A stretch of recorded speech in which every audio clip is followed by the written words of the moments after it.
Eleições de 2026. O que está em jogo de verdade? A eleição que não é apenas sobre quem ganha, mas sobre o que resta do Brasil. As eleições de 2026 não são apenas mais uma disputa eleitoral. São um divisor de águas.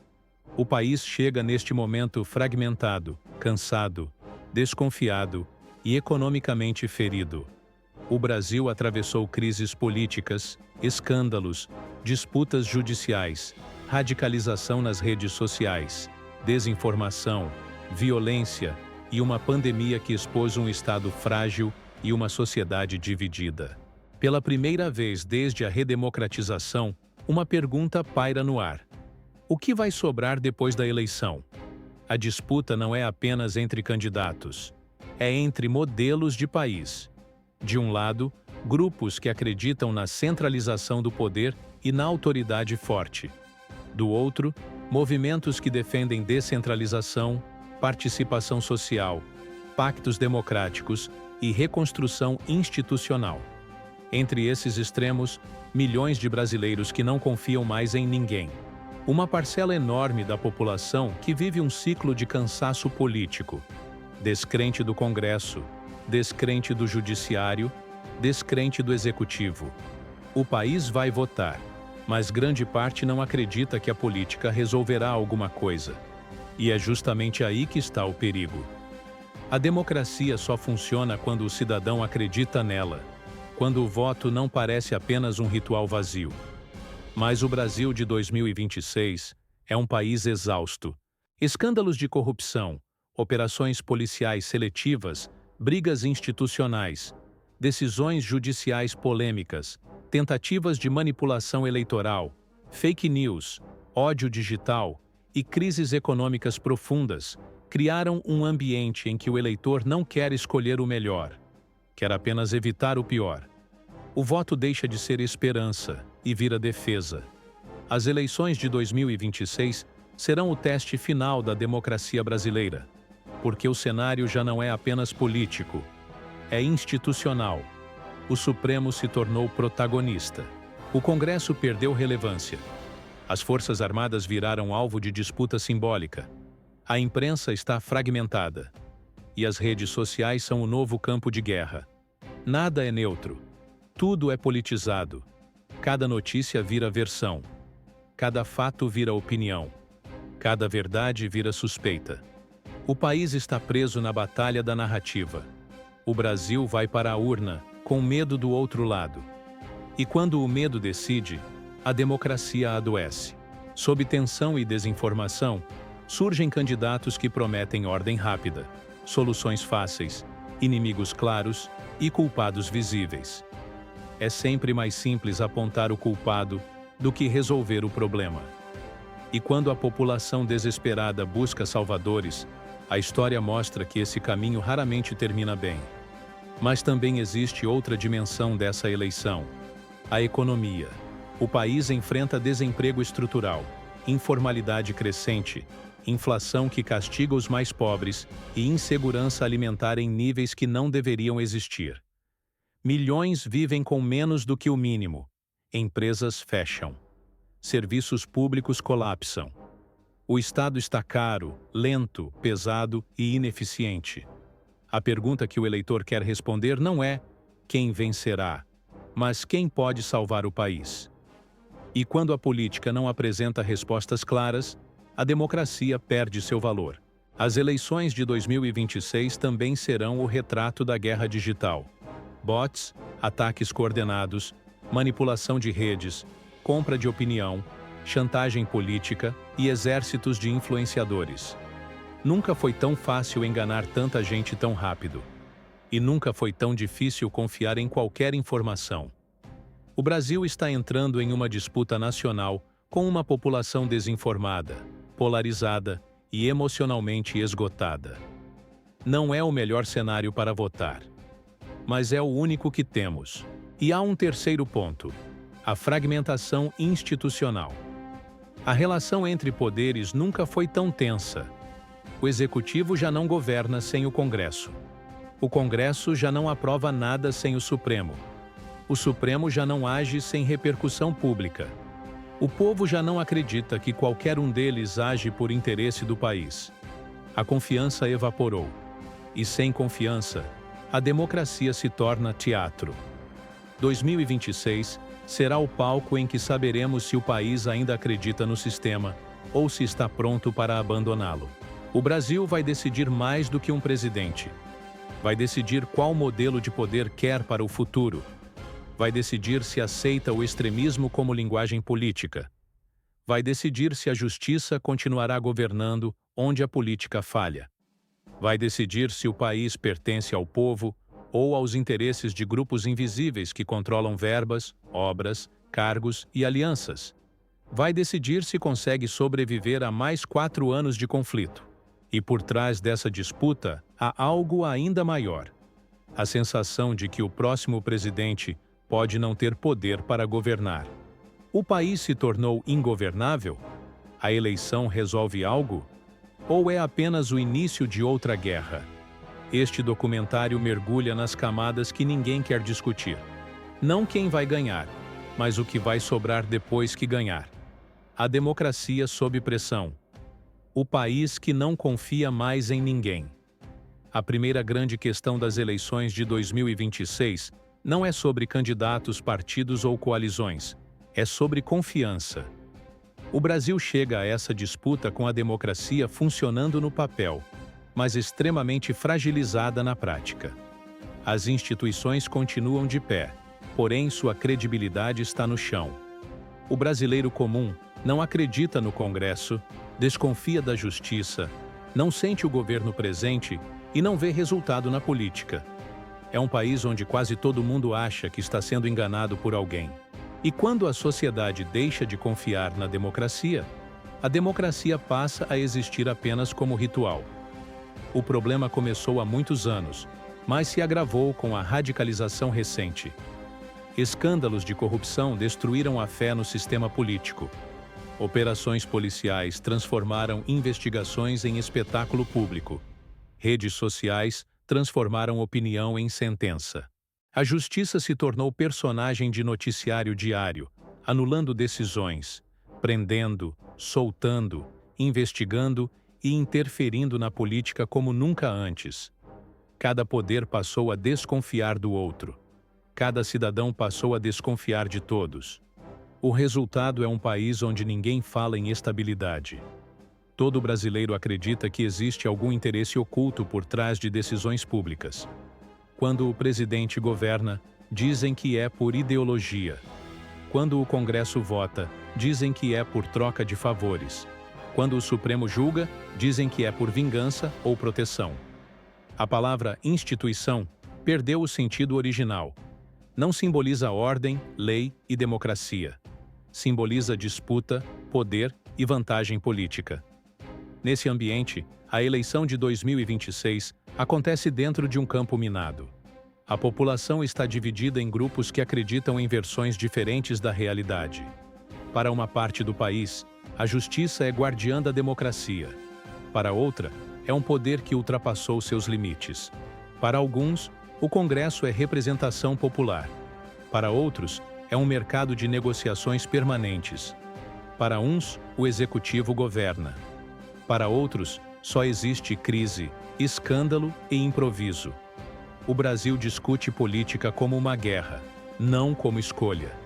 Essa falta de confiança faz crescer a ideia de que a eleição não resolve nada, de que o país está condenado, independente de quem vencer. Pessoas que antes defendiam candidatos, agora defendem a própria descrença.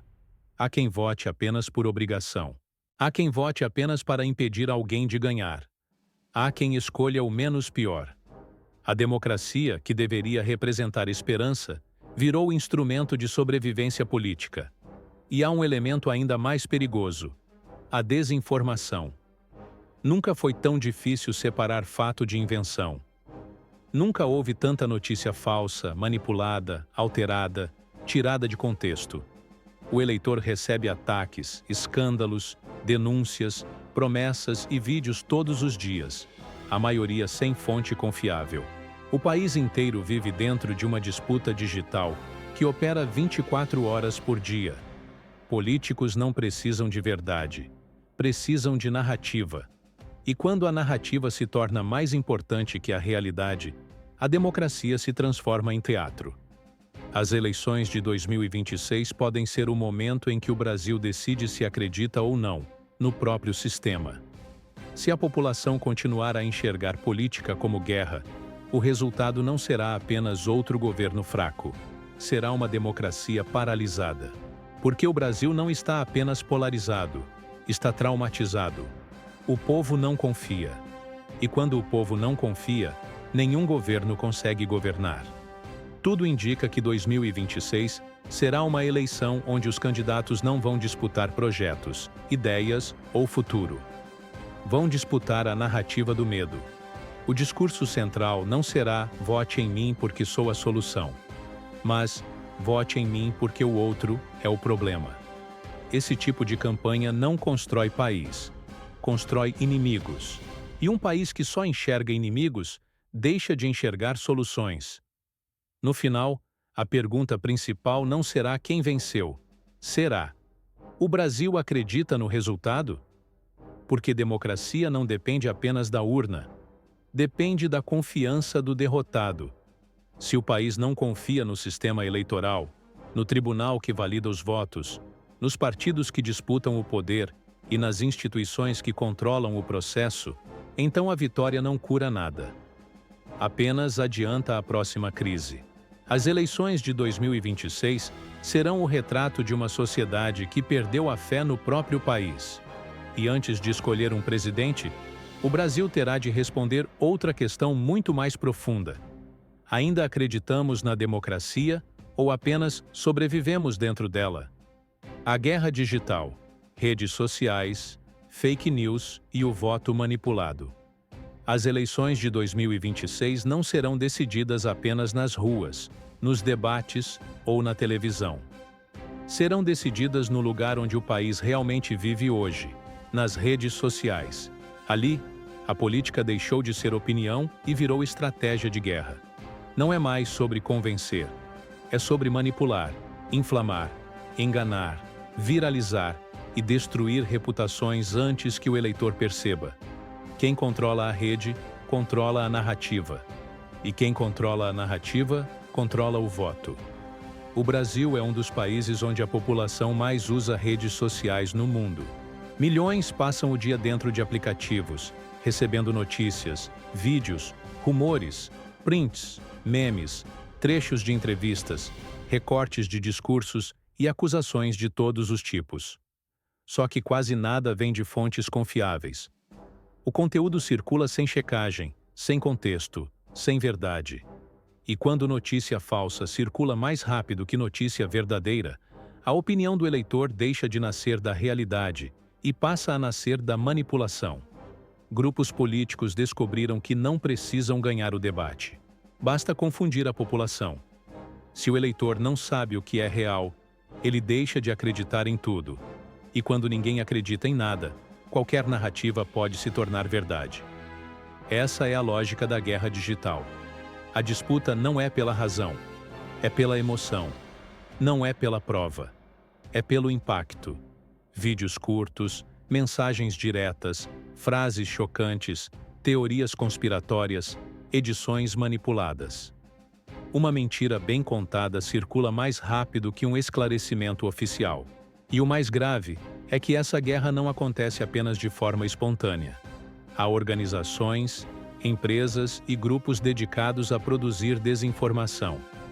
Há robôs que simulam pessoas, perfis falsos que inflamam discussões, atacam opositores, espalham rumores e tentam destruir reputações.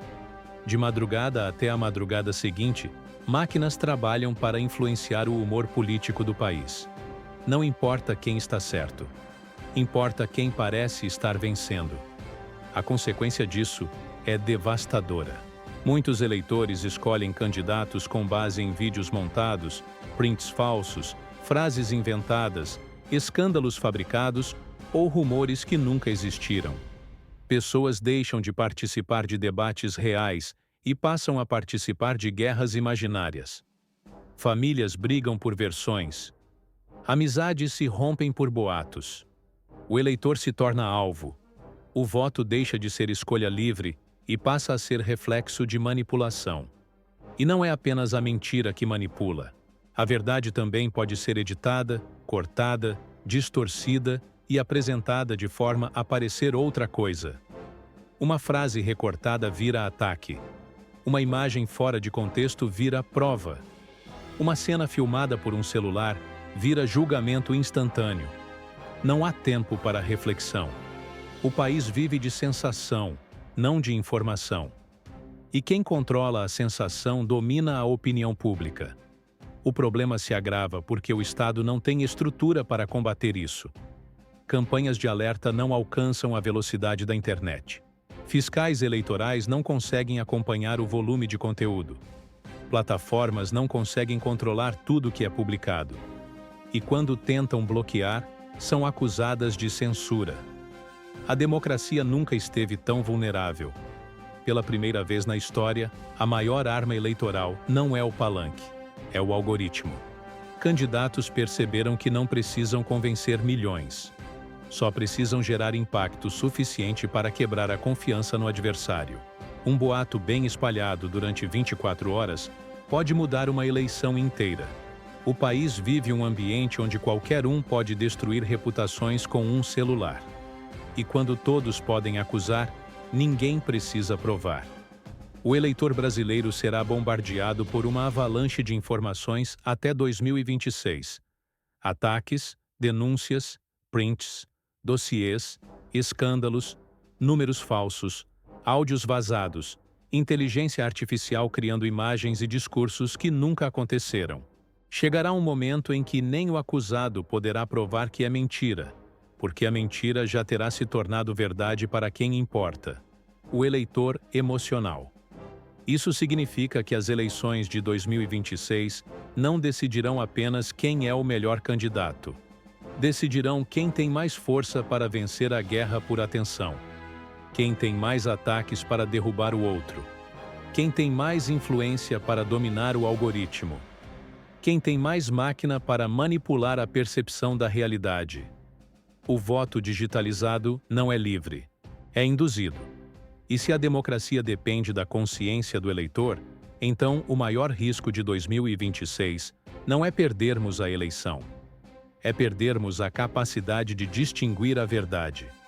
Porque no Brasil de hoje, o eleitor não vota no que acredita. Vota no que consegue acreditar. Economia em ruínas. O país que vota com a geladeira vazia. Se existe uma força capaz de decidir uma eleição no Brasil, essa força não é a ideologia. Não é a esquerda, nem a direita, nem o centro. É a economia. O brasileiro não vota com discurso. Vota com bolso. Vota com a vida real.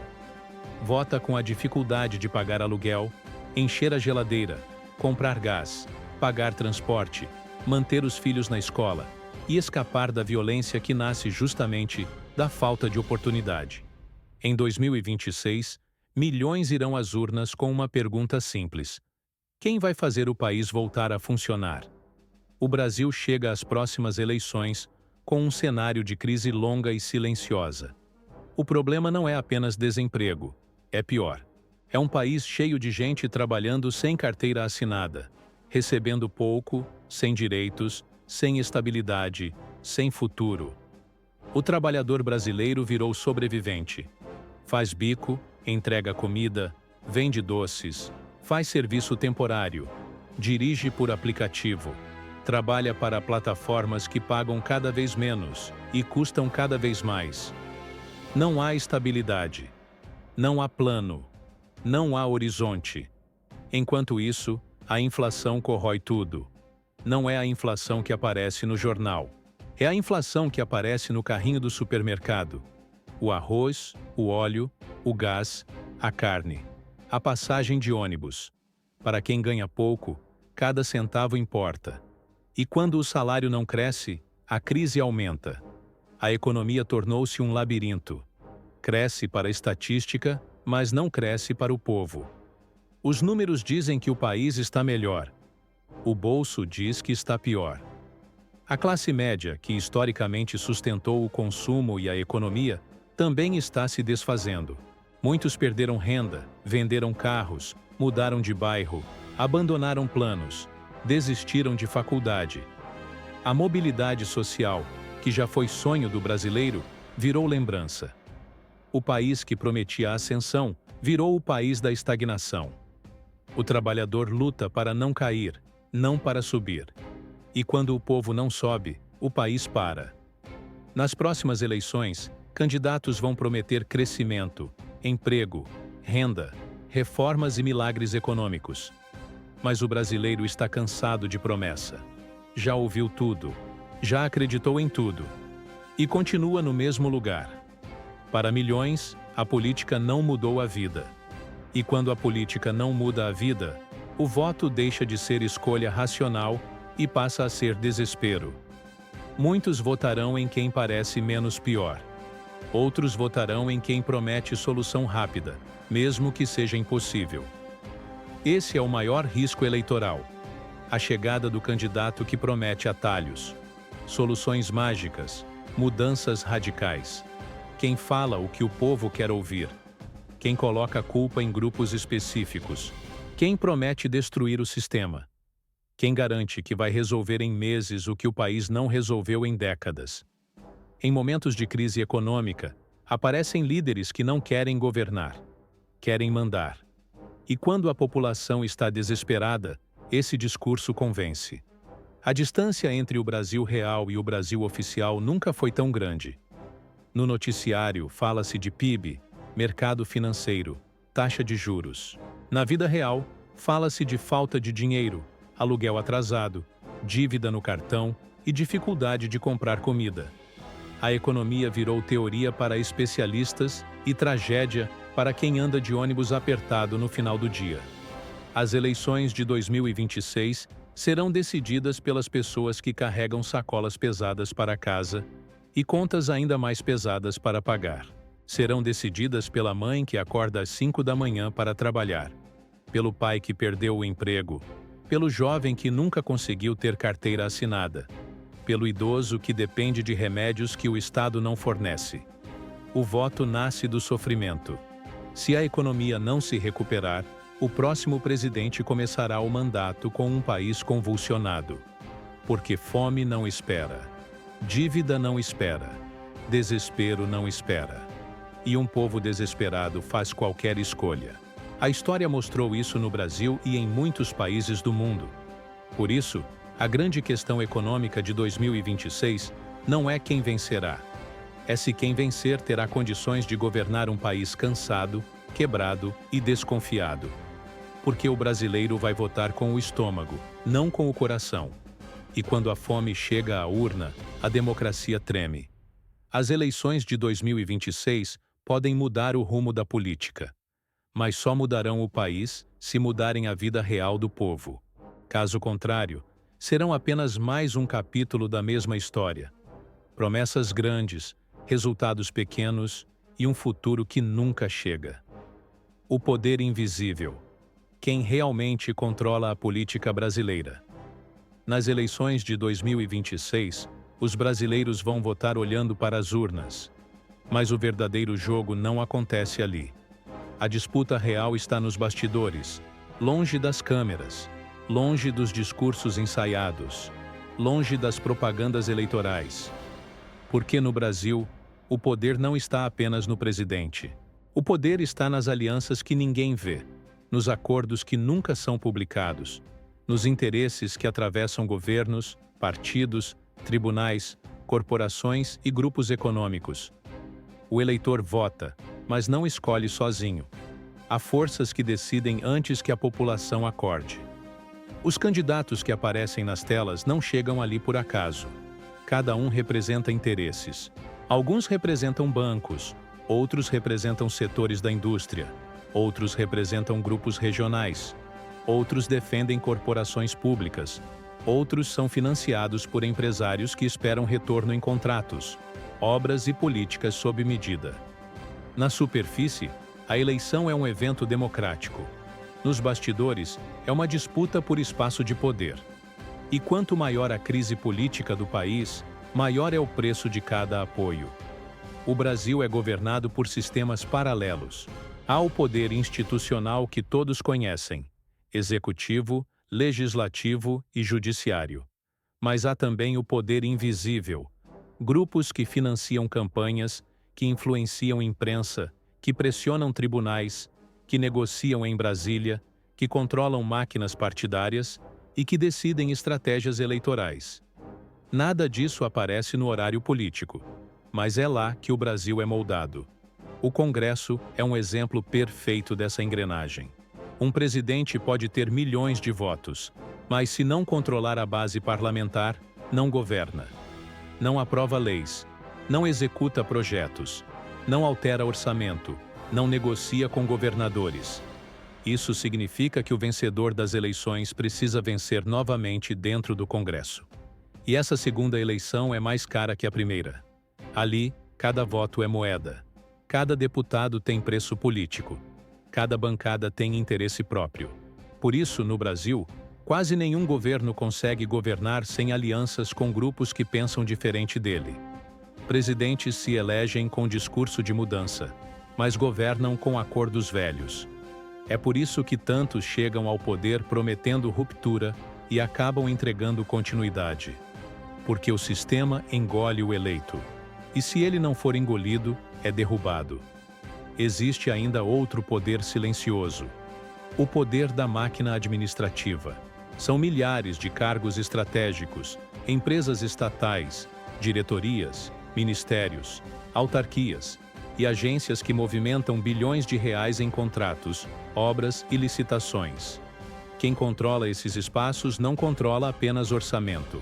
Controla influência. E influência vale mais que voto. Alguns grupos não precisam vencer eleição. Só precisam estar perto de quem venceu. E o judiciário, que antes ficava fora do debate, agora se tornou protagonista. Decisões judiciais derrubam leis, anulam políticas, invalidam candidaturas, prendem e soltam, definem rumos do país, interferem na política e reforçam a ideia de que a democracia brasileira não é mais apenas eleitoral, é judicializada. Isso significa que hoje um presidente pode governar e, ao mesmo tempo, ser cassado, investigado, paralisado ou impedido por decisões de tribunais. É a política sendo julgada em tempo real. Enquanto isso, governadores e prefeitos fazem sua própria política. Eles controlam território, polícia, orçamento e redes locais de poder. Um presidente pode ter votos, mas, sem diálogo com os estados, perde capacidade de executar. Políticas públicas não acontecem no palácio. Acontecem nos municípios. E sem municípios, não existe governo nacional. Tudo isso forma uma verdade incômoda. O eleitor escolhe um nome, mas o poder real é decidido por um tabuleiro de grupos e interesses que atravessam o país. E é por isso que a pergunta que ninguém faz é a mais importante de todas. Quem governará o Brasil em 2026? O presidente eleito ou o sistema que existe por trás dele? Não existe candidato independente. Ninguém governa sozinho. Todo presidente precisa pagar o preço da governabilidade. Seja com cargos, com verbas, com concessões, com ministérios, com leis moldadas para grupos específicos. A política brasileira não é conduzida pelos discursos que emocionam o eleitor, mas pelas negociações que o eleitor nunca vê. E é esse o ponto que torna 2026 tão crítico. Mais do que escolher uma pessoa, o país estará escolhendo qual grupo de poder controlará o próximo governo. Porque no Brasil, quem vence não é quem tem mais votos, é quem tem mais alianças. E alianças têm dono. Quando o povo acha que escolhe o presidente, se engana. O presidente é apenas a parte visível do modelo. O verdadeiro poder está no subsolo do Estado. E é justamente nessa região invisível que se decide o futuro do Brasil. O risco final. O que acontece se a democracia não entregar resultado? As eleições de 2026 podem definir quem será o próximo presidente. Mas existe um risco muito maior escondido por trás da disputa eleitoral: o risco da democracia perder o povo. A democracia só funciona quando a população acredita que votar faz diferença. Mas, se a política não muda a vida das pessoas, a democracia vira um ritual vazio. E quando a democracia vira ritual, a sociedade começa a buscar outras soluções. É assim que surgem messias políticos, líderes autoritários e regimes que prometem ordem, mesmo que custem liberdade. O Brasil vive essa tensão. A população vota, espera, se frustra e vota de novo. Governos entram e saem, e nada muda de forma concreta para milhões de brasileiros que continuam sem saúde, sem segurança, sem transporte, sem emprego, sem esperança. O eleitor olha ao redor e vê caos. Olha para o governo e vê briga. Olha para a justiça e vê disputa. Olha para o Congresso e vê acordos. Olha para o futuro e não vê nada. Uma democracia sem esperança é uma democracia doente. Se o próximo governo não entregar resultado, o país pode entrar em um ciclo perigoso: descrença total. E quando a população desiste da política, o vazio é ocupado por forças radicais. Grupos que prometem solução fácil, inimigos claros e mudanças rápidas ganham espaço. A história mostra que países que chegaram ao extremo não começaram com um golpe. Começaram com cansaço, com frustração, com o sentimento coletivo de que a democracia não servia mais. Quando a democracia não cumpre o que promete, o povo procura quem prometa cumprir, ainda que seja pela força. Líderes autoritários surgem sempre em períodos de crise profunda. Eles oferecem respostas simples para problemas complexos, apontam culpados, transformam adversários em inimigos e dizem que só a autoridade pode trazer paz. Muitos acreditam porque já não confiam em nada. Quando o medo domina uma nação, a liberdade deixa de ser prioridade. O risco das eleições de 2026 não é apenas escolher um governo fraco. É escolher um governo incapaz de pacificar o país, de unir instituições, de reconstruir a economia e de devolver dignidade. Se o próximo presidente não conseguir entregar resultados reais em pouco tempo, a crise pode se agravar. Não haverá espaço para erro. O Brasil já está no limite emocional. Mais 4 anos de frustração podem abrir a porta para rupturas que hoje parecem impossíveis, mas que a história mostra serem totalmente possíveis. A mídia terá papel decisivo. Pode ajudar a construir estabilidade ou a amplificar o caos. As redes sociais continuarão operando como campo de guerra, misturando verdade e mentira na mesma velocidade. Se o próximo governo fracassar, a narrativa da destruição institucional voltará com força. E quando o discurso da destruição vence, a democracia perde o ar. Também existe outro perigo: a violência. Quando a política perde credibilidade, a rua passa a falar mais alto do que o parlamento. Protestos se tornam conflitos. Grupos extremistas tentam impor força. O país já experimentou isso recentemente. E se a crise se repetir em um cenário ainda mais radicalizado, o resultado pode ser imprevisível. Democracia não cai apenas com golpe militar. Cai com implosão social, quando ninguém mais acredita em ninguém.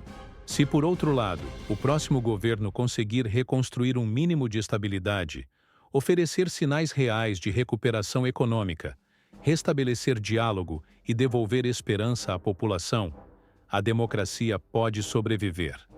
O brasileiro não exige perfeição. Exige dignidade. Exige oportunidade. Exige segurança. Exige respeito. Um país que tenha emprego, escola, comida e futuro não implora por salvadores. Por isso, as eleições de 2026 não decidirão apenas quem assume a cadeira de presidente.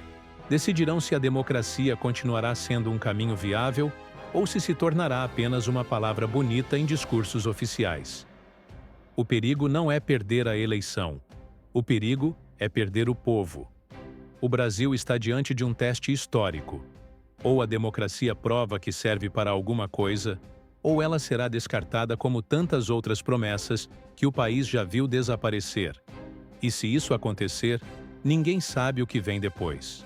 Porque quando uma sociedade decide que a democracia não importa mais, o futuro deixa de ser escolha e passa a ser consequência.